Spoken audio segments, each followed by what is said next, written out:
తెలుగు రాష్ట్రాల్లో ఎమ్మెల్యే కోట ఎమ్మెల్సీ ఎన్నికల్లో కీలక ఘట్టం పూర్తయింది. నామినేషన్ల పర్వం ముగిసింది. ఏపీలో 5 స్థానాలకు 5గురు నామినేషన్ వేశారు. టీడీపీ నుంచి బీటీ నాయుడు, బీద రవిచంద్ర, కావలి గ్రీష్మ నామినేషన్ వేయగా బీజేపీ నుంచి సోము వీర్రాజు, జనసేన నుంచి నాగబాబు నామినేషన్ ఫైల్ చేశారు. 5 స్థానాలకు 5గురు మాత్రమే నామినేషన్ వేయడంతో ఎన్నిక ఏకగ్రీవం కానుంది. ఇవాళ నామినేషన్లను పరిశీలిస్తారు. ఎల్లుండి 5 స్థానాలు ఏకగ్రీవమైనట్లు ప్రకటిస్తారు.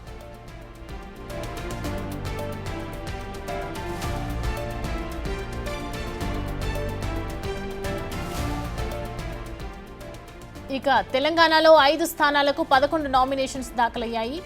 కాంగ్రెస్ నుంచి 3 విజయశాంతి, అద్దంకి దయాకర్, శంకర్ నాయక్ నామినేషన్ వేయగా సిపిఐ నుంచి సత్యం నామినేషన్ ఫైల్ చేశారు. ఇటు బీఆర్ఎస్ నుంచి దాసోజు శ్రవణ్ నామినేషన్ వేశారు. వీరితో పాటు మరో 6గురు స్వతంత్రులు నామినేషన్ ఫైల్ చేశారు. అయితే ఏ ఎమ్మెల్యే బలపరచకపోవడంతో 6గురు స్వతంత్రుల నామినేషన్స్ విగోపోనున్నాయి. ఇవాళ నామినేషన్ల పరిశీలనలో రిజెక్ట్ చేసే ఛాన్స్ ఉంది. ఇక ఎల్లుండి వరకు నామినేషన్ల విత్డ్రాకు అనుమతించారు. ఆ తర్వాత ఏకగ్రీవమైనట్లు ప్రకటిస్తారు అధికారులు.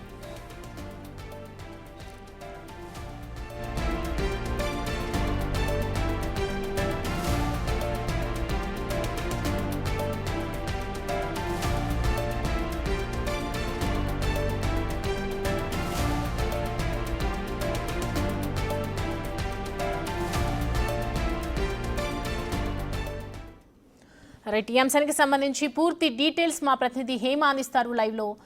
హేమ, తెలంగాణలో మొత్తం 5 స్థానాలకు 11 నామినేషన్స్ అయ్యాయి. అసలు ఎలా టగ్ ఆఫ్ వార్ గా ఉంది, ఎలా ఉండబోతోంది?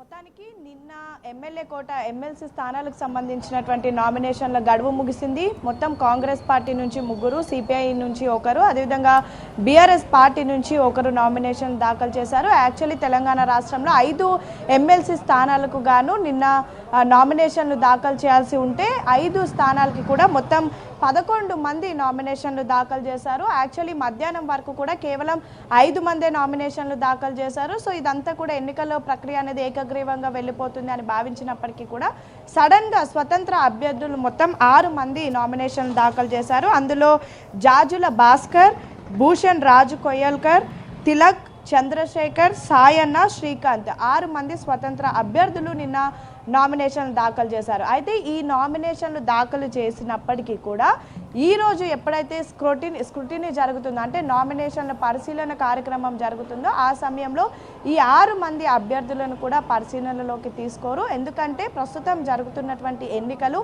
ఎమ్మెల్యే కోట ఎమ్మెల్సీ ఎన్నికలు, అంటే ఎమ్మెల్యేలు బలపరిచినటువంటి వాళ్ళకి ఈ ఎన్నికల్లో స్థానం కానీ నామినేషన్ వేసేటటువంటి అవకాశం కానీ ఉంటుంది.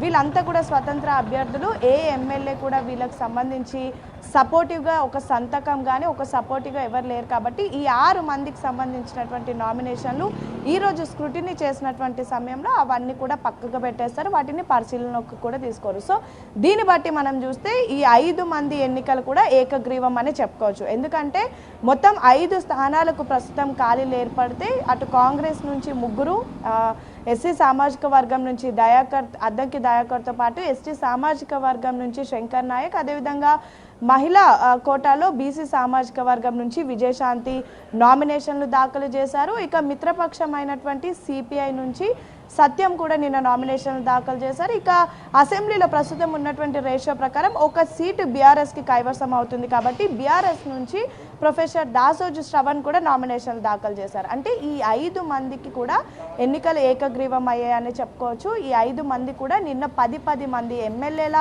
సంతకాల సంఖ్య బలంతో నిన్న నామినేషన్లు కూడా దాఖలు చేశారు. పూర్తిగా వాళ్ళకి సంబంధించినటువంటి అఫిడవిట్లు కూడా అసెంబ్లీ సెక్రటరీగా ఉన్నటువంటి ఉపేంద్రకు నిన్న సబ్మిట్ చేశారు. ఇక నెక్స్ట్ ప్రక్రియ ఎలా ఉండబోతోంది అంటే ఈరోజు మరి కాసేపట్లో అసెంబ్లీ వేదికగా అసెంబ్లీ సెక్రటరీ అదేవిధంగా మరికొంతమంది టీం కలిసి ఈ 5 నామినేషన్లతో పాటు స్వతంత్ర అభ్యర్థులకు సంబంధించినటువంటి 6 నామినేషన్లు, అంటే మొత్తం 11 నామినేషన్లు కూడా పరిశీలిస్తారు. ఎందుకంటే నామినేషన్ వేసినటువంటి సమయంలో దానికంటూ ఒక సిస్టమేటిక్గా వేయాల్సి ఉంటుంది. అన్నీ అంటే ఒక నామినేషన్ వేస్తున్నటువంటి వ్యక్తికి సంబంధించినటువంటి అన్ని డీటెయిల్స్ ఇవ్వాల్సి ఉంటుంది. వాళ్ళ ఆస్తులు, గతంలో వాళ్ళ పైన ఉన్నటువంటి కేసులు, వాళ్ళు దేనికోసం నామినేషన్ చేస్తున్నారు, ఎంటైర్ వాళ్ళ బయోడేటా మొత్తం ఇవ్వాల్సి ఉంటుంది. అదంతా కరెక్ట్గా ఉందా లేదా అని ఈరోజు పరిశీలన చేస్తారు. ఆ పరిశీలనలో భాగంగా ఈ 6 మంది స్వతంత్ర అభ్యర్థులకు ఎటువంటి ఎమ్మెల్యేల సపోర్ట్ లేదు కాబట్టి 6 నామినేషన్లు ఈరోజు పక్కకు పెట్టి మిగతా 5 నామినేషన్లు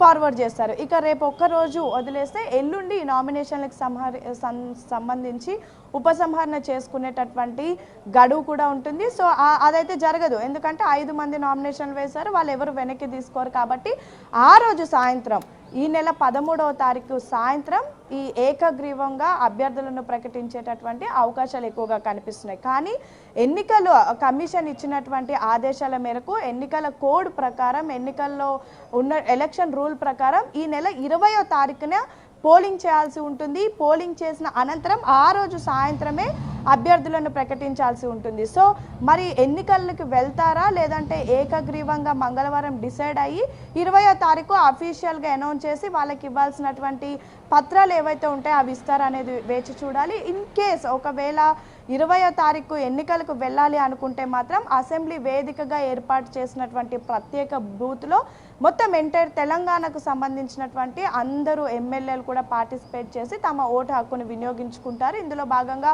కాంగ్రెస్ ఎమ్మెల్యేలు వస్తారు, బీఆర్ఎస్ ఎమ్మెల్యేలు వస్తారు, అండ్ ఎంఐఎం ప్రస్తుతం కాంగ్రెస్కి సపోర్ట్ చేస్తుంది. నిన్న కూడా సపోర్టివ్గా నామినేషన్ దాఖలు చేసినప్పుడు వచ్చారు కాబట్టి మేబీ వాళ్ళు కూడా ఓటింగ్లో పాల్గొంటారు. అండ్ బీజేపీ పాల్గొంటుందా లేదా అనేది మాత్రం ఇంకా ఒక క్లారిటీ లేదు. సో మొత్తానికైతే ప్రస్తుతం ఉన్నటువంటి నామినేషన్ల ప్రకారం, ప్రస్తుతం ఉన్నటువంటి రేషియో ప్రకారం ఎన్నికలు అయితే ఏకగ్రీవం అనే చెప్పుకోవచ్చు. Right, thanks for the updates Hema.